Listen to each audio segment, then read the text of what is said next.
ربیہ کا اضطراب۔ صبح جب ربیہ کی آنکھ کھلی تو اس کا جسم ٹوٹ رہا تھا، اس کے سر میں درد تھا۔ کھڑکیوں کے راستے باہر کی روشنی یہ ظاہر کر رہی تھی کہ نماز کا وقت تنگ ہو رہا ہے۔ اس نے بستر سے اٹھ کر جلدی جلدی وضو کیا اور نماز پڑھنے کے بعد دوبارہ بستر پر لیٹ گئی۔ بشیر بن حسن ایک دن قبل اس کی پٹیاں کھول کر یہ مشورہ دے چکا تھا کہ اب اس کی ٹانگ کی رہی صحیح تکلیف چلنے پھرنے سے ٹھیک ہو جائے گی۔ بہتر ہے کہ وہ صبح شام قلعے سے باہر تھوڑی دور گھوم آیا کرے۔ تازہ ہوا میں سیر کرنے سے اس کی جسمانی کمزوری بہت جلد رفع ہو جائے گی۔ ابو داؤد کوچوان کو رخصت کرنے کے بعد سیدھا اس کے کمرے میں آیا اور بولا، ربیہ تم ابھی تک سو رہی ہو؟ جاؤ اینجلا کے ساتھ تھوڑی دور ٹہل آؤ۔ مریا تم بھی ان کے ساتھ جاؤ۔ جب ربیہ نے کوئی جواب نہیں دیا تو اینجلا نے کہا، شاید ربیہ کی طبیعت خراب ہے، چلے امی ہم گھوم آئیں۔ مریا نے کہا، شام کو دیکھا جائے گا، اس وقت میرے سر میں درد ہو رہا ہے۔ ابو داؤد نے ربیہ سے پوچھا، کیوں ربیہ کیا بات ہے، اچھی ہو نا؟ ربیہ نے ابو داؤد کی طرف دیکھے بغیر مغموم آواز میں جواب دیا، اچھی ہوں۔ نہیں نہیں تمہاری آنکھیں سرخ ہیں۔ میرا جسم ٹوٹ رہا ہے۔ ابو داؤد نے اس کی نبض پر ہاتھ رکھتے ہوئے کہا، شاید تمہیں بخار ہے، میں ابھی طبیب کو لاتا ہوں۔ ربیہ نے کہا، نہیں نہیں میں بالکل ٹھیک ہوں، طبیب کو لانے کی ضرورت نہیں۔ ابا جان میں چاہتی ہوں کہ ہم فوراً غرناطہ چلے جائیں، لیکن جب تک تم اچھی طرح چل پھر نہیں سکتی ہمیں یہاں ٹھہرنا پڑے گا۔ ابو داؤد یہ کہہ کر کمرے سے باہر نکل گیا اور تھوڑی دیر بعد بشیر بن حسن کو اپنے ساتھ لے آیا۔ بشیر نے ربیہ کی طرف دیکھتے ہوئے اس کی نبض پر ہاتھ رکھ کر کہا، میرے خیال سے رات آپ سو نہیں سکی۔ ابو داؤد، مریا اور اینجلا نے چونک کر ربیہ کی طرف دیکھا اور اس نے ان کی پریشانی کی وجہ سمجھتے ہوئے کہا، میرا خیال ہے میں آج رات بہت زیادہ سوئی ہوں، صبح جب میری آنکھ کھلی تو میرا سر چکرا رہا تھا۔ ممکن ہے کہ زیادہ سونے سے آپ کی طبیعت خراب ہو گئی ہو، بہرحال میں دوا بھیج دیتا ہوں، شام کے وقت آپ سیر کے لیے ضرور جائیے، بستر پر پڑے رہنے سے بھی جسم پر برا اثر پڑتا ہے۔ ابو داؤد نے اطمینان کا سانس لیتے ہوئے کہا، میری بیوی کو بھی سر درد کی تکلیف ہے۔ بشیر نے مریا کی نبض دیکھنے کے بعد کہا، آپ بھی اگر کم نہیں سوئیں تو ربیہ کی طرح بہت زیادہ سوئی ہوں گی۔ آپ اگر صبح و شام سیر کے لیے جایا کریں تو ایسی تکلیف نہیں ہوگی۔ مجھے واقعی نیند نہیں آتی۔ بشیر نے کہا، میں دوا بھیج دیتا ہوں، جب بھی آپ کو کم خوابی کی تکلیف ہو اس میں سے ایک گولی کھا لیا کریں۔ شام تک ربیہ کی طبیعت ٹھیک ہو چکی تھی۔ ابو داؤد کے اصرار پر وہ اینجلا اور مریا کے ساتھ سیر کے لیے چلی گئی۔ وہ ابھی تک ایک ٹانگ پر زیادہ بوجھ دے کر چلتی تھی۔ قلعے سے باہر بشیر بن حسن کسی مریض کو دیکھ کر واپس آ رہا تھا۔ اس نے انہیں دیکھ کر گھوڑا روکا اور کہا، اگر آپ دونوں ٹانگوں پر یکساں بوجھ ڈالنے کی کوشش کریں تو پرسوں تک آپ اچھی طرح چلنے لگیں گی۔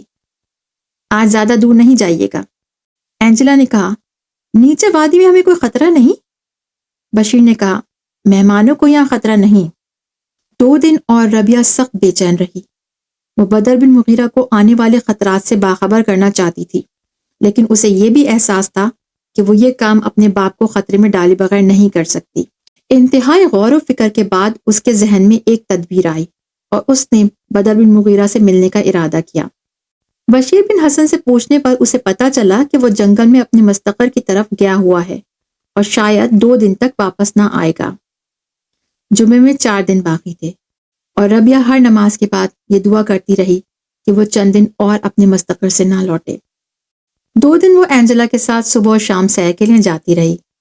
پہلی صبح بشیر بن حسن جو بہت سویرے سیر کے لیے نکل جایا کرتا تھا انہیں واپس آتے ہوئے ملا۔ اینجلا نے اس کی طرف دیکھ کر کہا، دیکھیے اب تو ربیہ کی چال میں کوئی نقص نظر نہیں آتا۔ بشیر نے جواب دیا، بس اب چلنے پھرنے سے ٹھیک ہو جائیں گی۔ اینجلا نے کہا، ابا جان کہتے ہیں کہ وہ ہفتے کے روز یہاں سے روانہ ہو جائیں گے۔ ہاں، ہم نے غرناطہ سے آپ کے سفر کے لیے نئی بگی منگوائی ہے۔ آپ اس ویرانے میں پریشان نہیں ہوتے؟ اینجلا نے ذرا جرأت سے کام لیتے ہوئے سوال کیا۔ میں شہروں میں انسانوں کی بھیڑ کو پسند نہیں کرتا۔ آپ بہت سویرے سیر کو جاتے ہیں؟ ہاں، بہت سویرے اٹھنے کا عادی ہوں۔ بشیر بن حسن یہ کہہ کر چل دیا اور اینجلا کچھ دیر مڑ کر اس کی طرف دیکھتی رہی۔ ربیہ نے کہا، چلو اینجلا۔ اینجلا نے چونک کر اس کی طرف دیکھا اور قدر نادم سی ہو کر بولی، ربیہ، کیا تمہارے خیال میں یہ ایک دلچسپ بات بھی نہیں؟ ربیہ نے جواب دیا، اگر وہ بھی تمہارے متعلق یہی خیال کریں تو مجھ کو افسوس ہوگا۔ اینجلا، زندگی میں تمہارا راستہ اس کے راستے سے بہت مختلف ہے۔ یہ دو متوازی لکیریں ہیں جو کبھی ایک دوسرے کے ساتھ نہیں ملتی۔ اینجلا نے اپنی پریشانی کو ہنسی سے چھپانے کی کوشش کرتے ہوئے کہا، ربیہ، کیا تم یہ سمجھتی ہو کہ مجھے تمہارے ہم مذہب طبیب کے ساتھ محبت ہو گئی ہے؟ نہیں اینجلا، محبت تمہاری بس کی بات نہیں۔ مجھے یہ تسلی ہے کہ تم اس مقدس جذبے سے محروم ہو، لیکن کانٹوں میں الجھنے سے فائدہ نہیں۔ بعض کانٹے بہت عجیب ہوتے ہیں، الجھنے والے کا دامن تار تار ہو جاتا ہے اور اسے خبر تک نہیں ہوتی۔ ربیہ، ربیہ، تمہارا خیال غلط ہے۔ میں محبت کے جذبے سے محروم نہیں۔ میں جس کسی کو اپنے دل کا مالک بناؤں گی تو اس کے لیے سب کچھ قربان کر دوں گی، لیکن وہ ایسا انسان نہیں ہوگا جو میرا ہم مذہب نہ ہو، جسے شہروں سے نفرت ہو۔ میں اتنی احمق نہیں کہ برف کے تودے میں آگ کی چنگاری تلاش کروں۔ اگر میں نے بشیر میں کوئی دلچسپی لی تو اس کی وجہ صرف یہ ہے کہ وہ تمہارا معالج ہے۔ اگر برا مانتی ہو تو اس کی طرف آنکھ اٹھا کر بھی نہ دیکھوں گی۔ میں آئندہ تمہارے ساتھ سیر کے لیے بھی نہیں آؤں گی۔ ربیہ نے کہا، نہیں نہیں اینجلا، میں مذاق کر رہی تھی۔ ربیہ کی بے قراری میں آئے دن اضافہ ہو رہا تھا۔ جمعے میں 2 دن باقی تھے۔ ربیہ نے اٹھ کر فجر کی نماز ادا کی تو اینجلا ہاتھ منہ دھو کر سیر کے لیے تیار کھڑی تھی۔ مریہ ہر رات سونے سے پہلے یہ کہا کرتی تھی کہ میں بھی صبح سیر کے لیے تمہارے ساتھ چلوں گی، لیکن صبح اسے جگایا جاتا تو وہ درد سر یا کسی اور تکلیف کا بہانہ کر کے پڑی رہتی۔ تاہم جانے سے پہلے وہ اینجلا کو یہ ہدایت ضرور کرتی کہ بیٹی، بہت دور نہ جانا، یہ لوگ بہت خطرناک ہیں۔ آج بھی ربیہ اور اینجلا نے اتمام حجت کے لیے اسے جگایا، لیکن جب وہ اٹھنے کے بجائے کروٹ بدل کر سو رہی تو اینجلا نے اپنے دل میں ایک طرح کی خوشی محسوس کرتے ہوئے کہا، چلو ربیہ، آج ہم وادی عبور کر کے اس پہاڑ پر چڑھیں گے۔ یہ پہاڑی وہی تھی جہاں بشیر عام طور پر سیر کے لیے جایا کرتا تھا۔ وادی کے گھنے درختوں میں سے گزرنے اور ندی عبور کرنے کے بعد پہاڑی کی چڑھائی پر ربیہ اینجلا کی تیز رفتاری کا ساتھ نہ دے سکی۔ اس نے قریباً 1/3 بلندی پر پہنچ کر کہا، اینجلا، میں تھک گئی ہوں، اگر تمہیں شوق ہے تو تم اوپر تک ہو آؤ، میں یہاں بیٹھ کر تمہارا انتظار کرتی ہوں۔ بہت اچھا، میں ابھی آ جاؤں گی۔ اینجلا یہ کہہ کر بھاگتی ہوئی پہاڑی پر چڑھنے لگی۔ اس نے راستے میں بشیر کو نہیں دیکھا تھا اور اسے یہ امید تھی کہ وہ اس وقت پہاڑی کی چوٹی پر موجود ہوگا۔ ہر قدم کے ساتھ اس کے دل کی دھڑکن میں اضافہ ہو رہا تھا۔ ربیہ ایک پتھر پر بیٹھ کر دیر تک اینجلا کی طرف دیکھتی رہی۔ جب وہ اس کی آنکھوں سے اوجھل ہو گئی تو وہ نیچے وادی کا دلکش منظر دیکھنے لگی۔ اچانک اسے اپنے دائیں طرف کچھ فاصلے پر ایک سوار دکھائی دیا۔ گھوڑا اپنی مرضی سے آہستہ آہستہ چل رہا تھا اور سوار بلند آواز سے عربی زبان میں ایک گیت گا رہا تھا۔ سوار کی سفید قبا دیکھ کر ربیہ کا دل دھڑکنے لگا اور وہ ایک لمحے سوچنے کے بعد وادی کی طرف چل پڑی۔ اسے یہ خدشہ تھا کہ اگر سوار ندی کے کنارے پہنچ گیا تو وہ اس کا راستہ نہیں روک سکے گی۔ اس نے کچھ فاصلہ معمولی رفتار سے طے کیا، لیکن درختوں کے قریب پہنچ کر وہ تیزی سے بھاگنے لگی اور ندی کے قریب پہنچ کر پگڈنڈی کے کنارے ایک درخت کے نیچے کھڑی ہو گئی۔ جوں سوار کی آواز نزدیک آ رہی تھی، اس کے دل کی دھڑکن میں اضافہ ہو رہا تھا۔ جب سوار بالکل قریب آ گیا تو ربیہ نے چاہا کہ درخت کے اوٹ سے نکل کر پگڈنڈی پر کھڑی ہو جائے، لیکن اس کی ہمت نے ساتھ نہ دیا اور وہ درخت کی اوٹ سے سر نکال کر پگڈنڈی کی طرف دیکھنے لگی۔ اس کا خیال صحیح نکلا، یہ سوار بدن بن مغیرہ کے سوا کوئی دوسرا نہ تھا۔ اس کے سر پر خود کی بجائے سفید عمامہ تھا۔ باوجود اس بات کے کہ سرحدی عقاب اس کی طرف متوجہ نہ تھا، ربیہ اسے ایک نظر سے زیادہ نہ دیکھ سکی۔ حیا، پریشانی اور احساس مروبیت کے باعث وہ ایک لمحے کے لیے کوئی فیصلہ نہ کر سکی، لیکن جب وہ گزر گیا تو وہ کوتاہی فرض کے احساس سے اچانک چونک اٹھی۔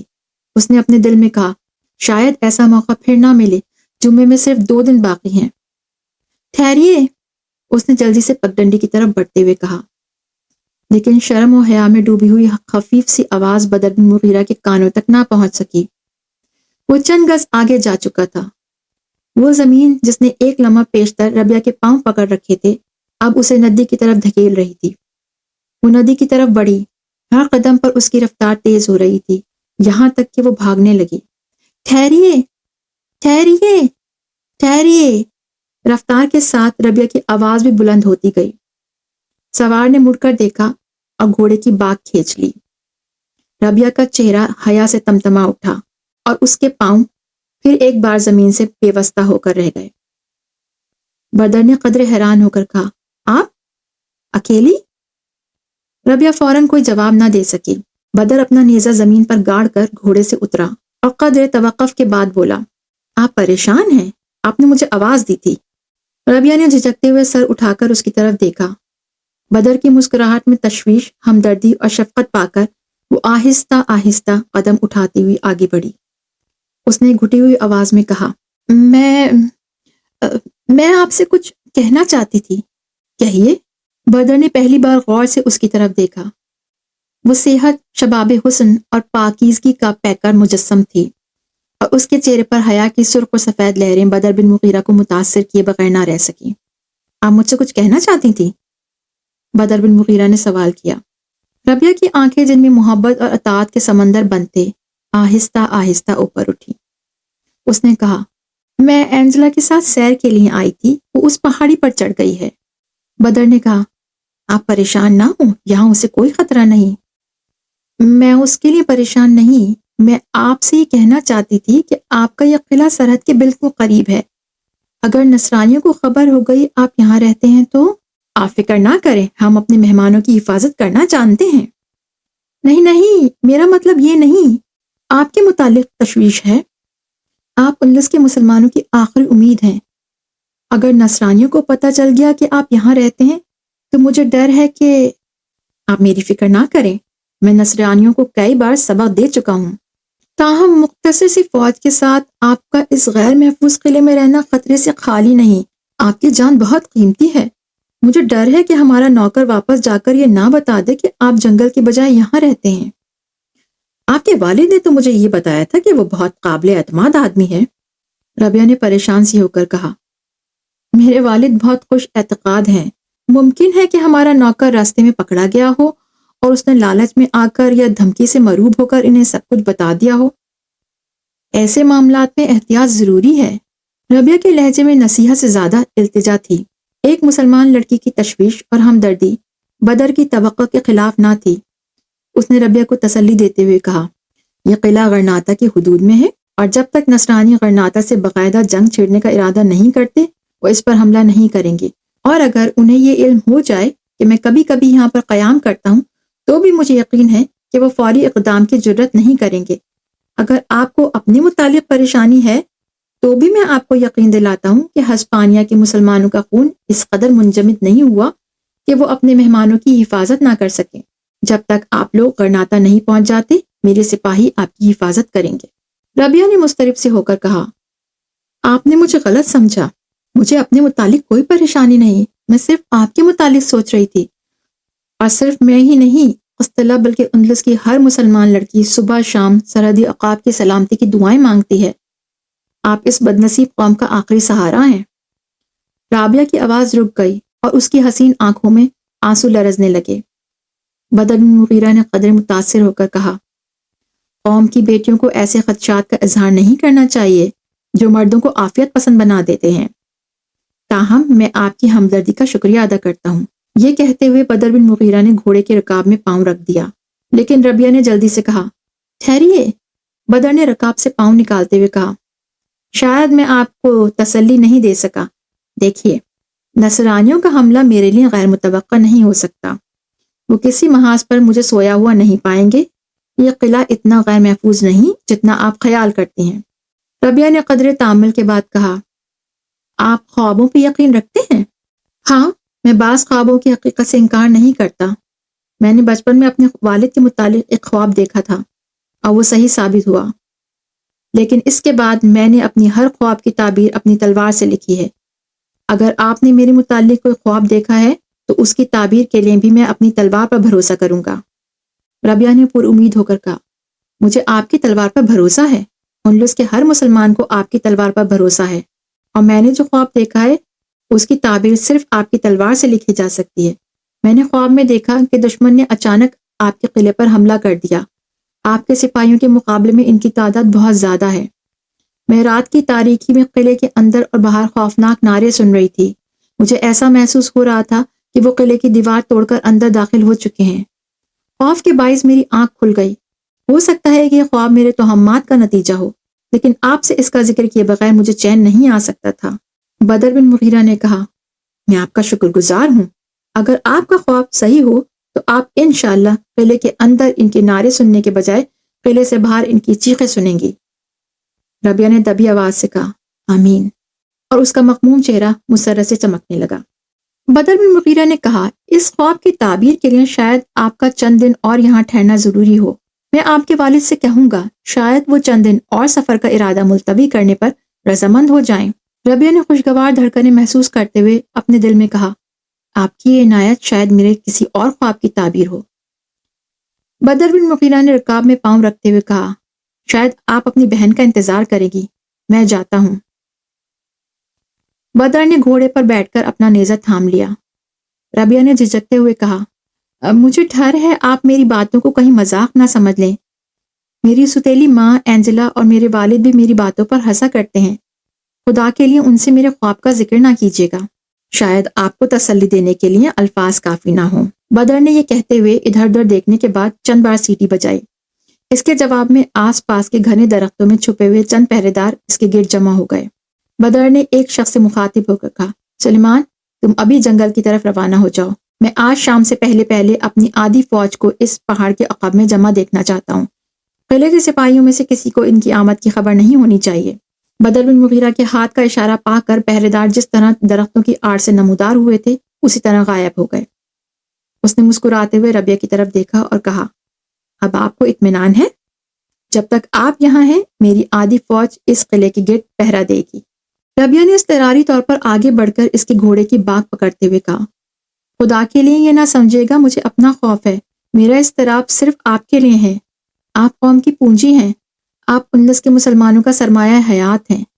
کاش میں آپ کو اپنے خواب سے متاثر کرنے کے بجائے کچھ اور کر سکتی۔ کاش میں ان سرفروشوں میں سے ایک ہوتی جو آپ کے دروازے پر پہرا دیتے ہیں، لیکن میں صرف ایک توہم پرست لڑکی ہوں جس کے پاس آپ کے لیے خوابوں اور دعاؤں کے سوا کچھ نہیں۔ ربیہ کی آواز بیٹھ گئی، اس کی آنکھوں میں آنسو امنڈ آئے۔ بدر بن مغیرہ کے لیے دیر تک یہ فیصلہ کرنا مشکل تھا کہ اسے کیا کہنا چاہیے۔ انتہائی سادگی، عجز اور انکسار کے باوجود ربیہ کے چہرے پر ایک ایسی متانت، سنجیدگی اور وقار تھا کہ بدر بن مغیرہ متاثر ہوئے بغیر نہ رہ سکا۔ اس نے نادم سا ہو کر کہا، مجھے افسوس ہے کہ آپ کو میرے الفاظ سے صدمہ پہنچا۔ میرا مقصد یہ نہیں تھا۔ میں آپ کا شکر گزار ہوں۔ اچھا، خدا حافظ۔ ربیہ گھوڑے کی باگ چھوڑ کر ایک طرف ہٹ گئی۔ بدر نے گھوڑے کو ایڑ لگا کر ندی میں ڈال دیا۔ ربیہ اس کی طرف دیکھتے ہوئے بار بار خدا حافظ کہہ رہی تھی۔ اینجلا ربیہ کو رستے میں چھوڑ کر پہاڑ کی چوٹی پر پہنچی تو بشیر بن حسن اسے سامنے چند قدم کے فاصلے پر نیچے اترتا دکھائی دیا۔ وہ سانس درست کرنے کے لیے ایک پتھر پر بیٹھ گئی۔ جب بشیر قریب آیا تو وہ رومال سے اپنے چہرے کا پسینہ پوچھتے ہوئے اٹھ کھڑی ہوئی۔ بشیر نے اچانک اس کی طرف دیکھا تو چند قدم کے فاصلے پر رک گیا، پھر کچھ سوچ کر آہستہ آہستہ قدم اٹھاتا ہوا اس کی طرف بڑھا۔ بشیر نے کہا، آج آپ اکیلی آ گئی؟ اینجلا نے جواب دیا، ربیہ میرے ساتھ تھی، وہ نیچے رہ گئی۔ میں اس پہاڑ کی چوٹی پر پہنچنا چاہتی تھی، مجھے امید نہ تھی کہ آپ یہاں ہوں گے۔ یہ چڑھائی بہت دشوار تھی، آپ نے بہت ہمت کی۔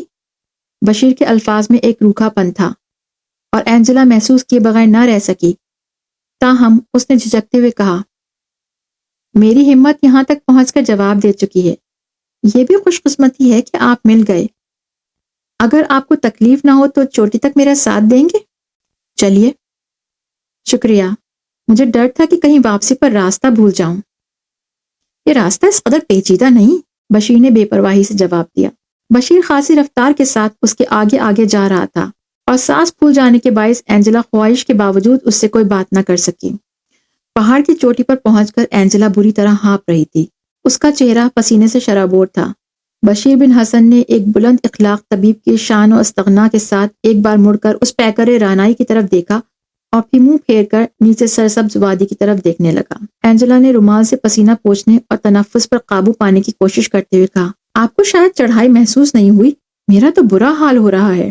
بشیر نے بدستور نیچے کی طرف دیکھتے ہوئے جواب دیا، میں پہاڑوں پہ چڑھنے کا عادی ہوں، آپ نے شاید پہلی بار ہمت آزمائی کی ہے۔ اینجلا نے کہا، یہاں کھڑے ہو کر نیچے کی وادی کتنی دل فریب دکھائی دیتی ہے۔ افسوس ربیہ میرے ساتھ نہ آ سکی، اسے ابھی اتنی ریاضت کرنی بھی نہیں چاہیے۔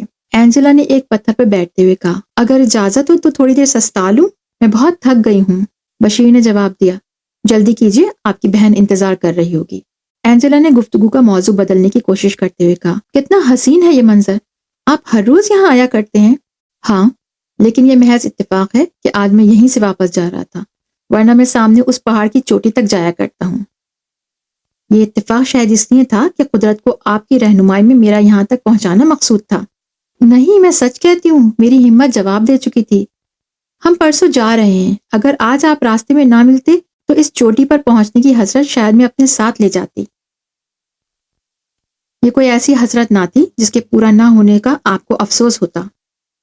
میں یہ حسین منظر کبھی نہیں بھول سکوں گی۔ میں نے سنا ہے کہ سرحدی عقاب کے جنگل میں نہایت دلفریب مناظر ہیں۔ ہاں، وہ علاقہ بہت خوبصورت ہے، اور شاید یہی وجہ ہے آپ شہروں میں جانا پسند نہیں کرتے۔ انسان ہمیشہ ایسی جگہ کو پسند کرتا ہے جہاں وہ مفید کام کر رہا ہو۔ میرے خیال میں آپ ان پہاڑوں اور جنگلوں کی بجائے قسطلہ، اشبیلیہ اور قرطبہ جیسے شہروں میں زیادہ مفید کام کر سکتے ہیں۔ وہاں عمرہ، گورنر اور بادشاہ تک آپ کے قدردان ہوں گے۔ اگر آپ برا نہ مانیں تو میں یہ کہوں گی کہ آپ یہاں اپنے جوہر ضائع کر رہے ہیں۔ ابا جان کہتے ہیں کہ اگر آپ قسطلہ چلے جائیں تو بادشاہ کے دربار میں آپ کو پہلی کرسی ملے گی۔ آپ کے والد یقیناً مجھے قسطلہ جانے کا مشورہ نہیں دیں گے۔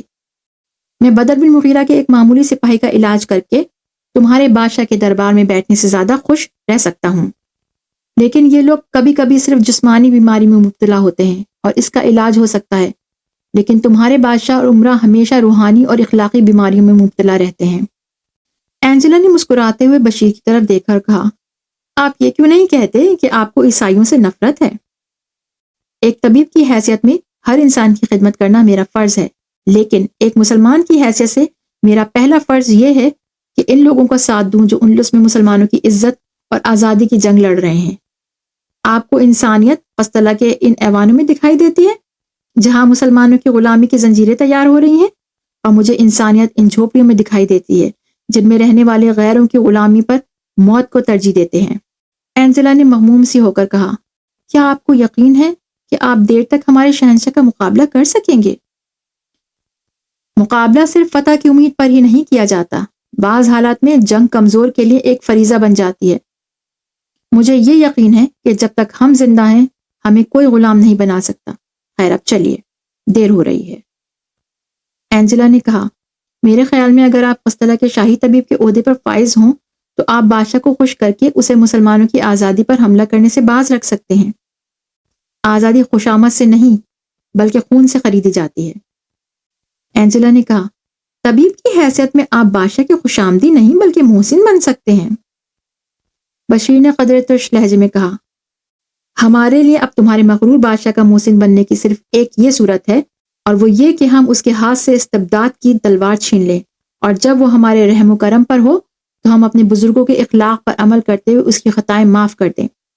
میں اپنی قوم کی دائمی زندگی کے لیے ایک سپاہی بن کر لڑنے کو اس عارضی زندگی کی بھیک مانگنے پر ترجیح دیتا ہوں۔ آپ یہاں مہمان ہیں، مجھے افسوس ہے کہ آپ نے خواہ یہ بحث شروع کر دی۔ ہسپانیہ اور قسطلہ کا مقابلہ اب باتوں سے نہیں تلوار سے ہوگا۔ بشیر آہستہ آہستہ پہاڑی سے نیچے اترنے لگا۔ اینجلا اٹھ کر اس کے پیچھے چل دی۔ وہ بار بار اپنے دل میں کہہ رہی تھی، کاش میں یہ بحث نہ چھیڑتی۔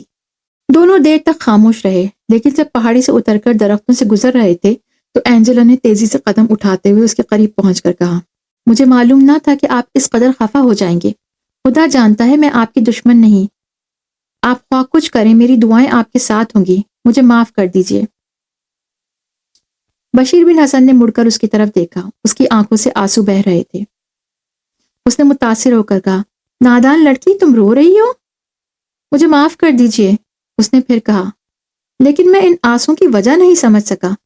اگر یہ نصرانیوں کی طرف سے ایک فاتح کی دوستی کا پیغام دینا چاہتے ہیں تو مجھے ڈر ہے کہ یہ موتی رائے گا جائیں گے، اور اگر یہ اس لیے ہیں کہ تم ہماری جد و جہد کو بے فائدہ سمجھتی ہو تو بھی ہمدردی کا یہ پیغام قبل از وقت ہے، اور اگر تم یہ خیال کرتی ہو کہ بشیر بن حسن کی جان اس قدر قیمتی ہے کہ وہ موت اور حیات کی اس کشمکش میں اپنی قوم کا ساتھ نہ دے، تو بھی تم غلطی پر ہو۔ اینجلا نے جذبات سے مغلوب ہو کر کہا، مجھے عیسائیوں یا مسلمانوں اور ان کے بادشاہوں سے کوئی دلچسپی نہیں، میں صرف آپ کی خیر چاہتی ہوں۔ مجھے افسوس ہے کہ آپ کو میری باتوں سے صدمہ پہنچا، میں نادان ہوں، آپ میری باتوں کو کوئی اہمیت نہ دیں۔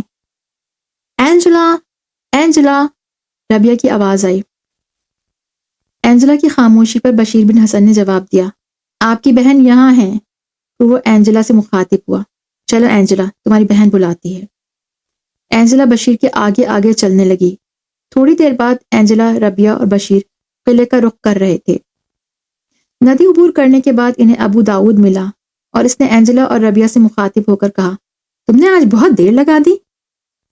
ربیہ نے کہا، ابا جان، ہم نے آج پہاڑی پر چڑھنے کا ارادہ کیا، میں زیادہ دور نہ جا سکی، اینجلا اکیلی چوٹی پر ہو آئی ہے۔